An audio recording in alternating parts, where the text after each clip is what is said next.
Hi friends, Vinayagar Chaturthi ஸ்பெஷலாக நம்ம இன்றைக்கி பச்சைப்பயிர் பணியாரம் தான் பண்ண போகிறோம். இந்த ரெசிபி பண்ணுறதுக்கு 1 கப் பச்சைப்பயிரை கழுவிட்டு 5 மணி நேரம் ஊற வச்சு தனியாக எடுத்து வச்சுக்குவோம்.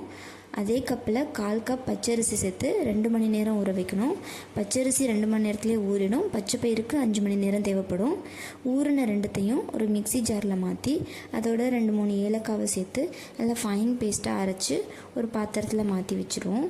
வெள்ளை கரைசல் பண்ணுறதுக்கு 1 கப் வெல்லம் 1/4 கப் தண்ணி சேர்த்து வெல்லம் நல்லா கரைஞ்சி கொதிக்கிற வரைக்கும் கிண்டி அதை தனியாக வடிகட்டி எடுத்து வச்சுட்டு ஒரு 1/4 கப் தேங்காவை சின்னதாக நறுக்கி 1 ஸ்பூன் நெய் விட்டு அதை நல்லா வறுத்து தேங்காவையும் வெல்லத்தையும் மாவில் கலந்துடணும்.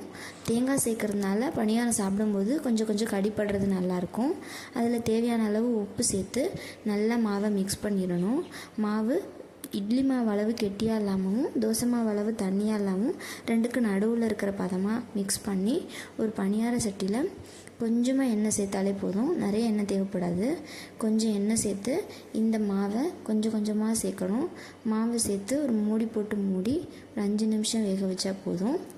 அப்புறம் திருப்பி விட்டு ஒரு 5 நிமிஷம் வேக வச்சு எடுத்தால் ரொம்ப டேஸ்டியான பச்சைப்பயிர் பணியாரம் ரெடி ஆகிடும். இது போல் ஹெல்த்தியான ரெசிபியை நீங்களும் ட்ரை பண்ணி பார்த்துட்டு எப்படி இருந்துச்சுன்னு உங்களோட ஃபீட்பேக்கை கமெண்ட்டில் சொல்லுங்கள். தேங்க்யூ.